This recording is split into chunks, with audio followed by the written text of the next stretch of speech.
अस्सलाम वालेकुम। उम्मीद है आप सब दोस्त खैरियत से होंगे। डॉक्टर शुजात अली आपकी खिदमत में हाजिर है। नूर मुकद्दम केस के बारे में कुछ तफसीलात के लिए क्वेश्चंस आए थे और जनाब ये केस काफ़ी इधर उधर रिवॉल्व हो रहा है। नूर मुकद्दम 28 से 29 साल की एक खातून थी जिनका अनफॉर्चुनेटली बहुत ही सफ़ाकाना किस्म का कत्ल हुआ इस्लामाबाद में।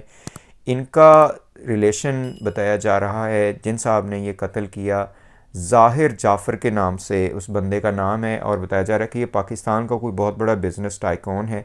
नूर मुकद्दम साहबा जो थी ये ख़ुद एक पाकिस्तानी एम्बेसडर हैं, शायद कोरिया के हवाले से, साउथ कोरिया के हवाले से वहाँ पे ये तैनात हैं, उनकी बेटी हैं। तो बताया ये जा रहा है कि शायद इन दोनों का कोई आपस में लिविंग रिलेशन था, जो कि आगे आपने बताता हूँ क्या होता है।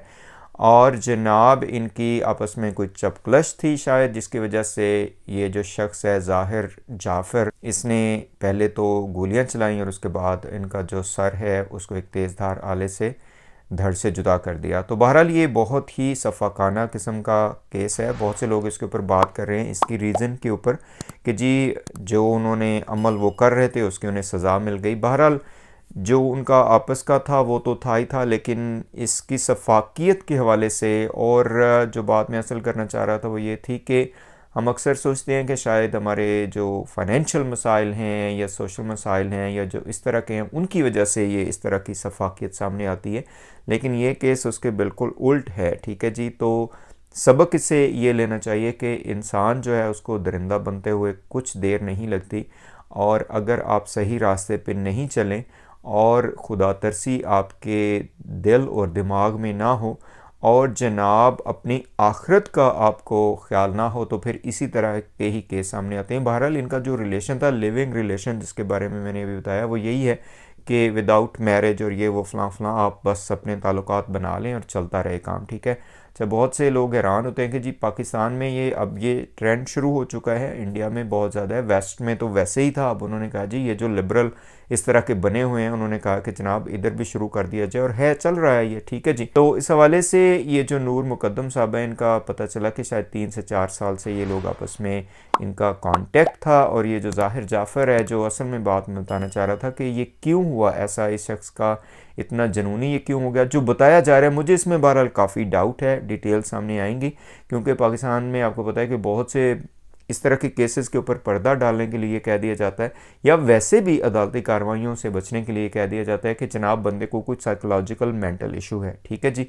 तो हो सकता है कि इस केस को भी इसी तनाजुर में देखा जाए, जो कि अभी देखने में आ रहा है कि जनाब इस बंदे को बहुत ज़्यादा कोई मेंटल इश्यूज़ थे, ये थेरापी लेता था, ये फिर जनाब नशा करता था तो इसका नशा टूट गया, फ़लाँ फ़लाँ ये वो। मुझे लगता है कि ये काफ़ी सारी चीज़ें जो हैं, चूँकि ये ख़ुद बंदा सुना है कि काफ़ी बड़ा बिज़नेस टाइकॉन है और बहुत बड़ी इसकी कंपनी है कोई, तो आपको पता है वहाँ पे तो इस तरह का लोग जज ख़रीद लेते हैं, इंसाफ ही ख़रीद लेते हैं। तो क्या होना है इसमें, उनके लिए सर्टिफिकेट बनवाना इधर उधर से कौन सी कोई नई बात होगी। ठीक है जी। तो इस हवाले से ये है कि इनकी वजूहात इस तरह के काम की, उसके हवाले से बात करनी चाहिए हमें कि प्रिवेंशन जो है वो कैसे हो सकती है। देखें, प्रिवेंशन के लिए वही बात है कि एक तो एजुकेशन होना बहुत ज़रूरी है। जैसे इस केस में तो कहा गया कि जनाब बहुत से लोग ये कह रहे हैं कि हम कहते हैं ये इस तरह के काम अनपढ़ लोगों में होते हैं, वो इस तरह के सफाक दरिंदे बन जाते हैं, फ़लाँ ये तो पढ़े लिखे थे। ऐसा नहीं है, ये इंसान की नेचर है। इंसान की जो नेचर है वो डिग्रियां लेने से नहीं बदलती है। इंसान की नेचर जो है वो तरबियत के साथ बदलती है। ठीक है जी। अच्छी तरबियत हो और उसके साथ साथ सही रास्ते पे आप चलें तो फिर आपकी नेचर बदलेगी। वैसे पैसे से, इस तरह की चीज़ों से कुछ नहीं बदलता। ठीक है जी। बहरहाल हमदर्दी है उस ख़ानदान के साथ कि जिनका ये नुकसान हुआ, और हो सकता है उनकी अपनी भी रीज़न्स हों। बताया इसमें यही जा रहा है कि इनका आपस में चूँकि रिलेशन था, और अब चूँकि ये रिलेशन थोड़ा ख़राब होता हुआ इस शख्स को नज़र आ रहा था, या शायद इसमें कोई पैसों का भी मसला हो, तो इस वजह से ये बंदा इस सफाकी के ऊपर उतर आया। उम्मीद ये है कि चूँकि इस तरह के केसेस अब काफ़ी सामने आ रहे हैं, शायद मीडिया की वजह से उसकी तवज्जो इधर जा रही है या लोगों का प्रेशर भी है, तो इस तरह के केसेस में गवर्नमेंट और हुकूमत जो है वो सही लॉ के ऊपर अमल करेगी। ठीक है जी। जिस तरह का भी हो, इंसान इंसान है। ठीक है जी। और जुल्म इस तरह का नहीं होना चाहिए।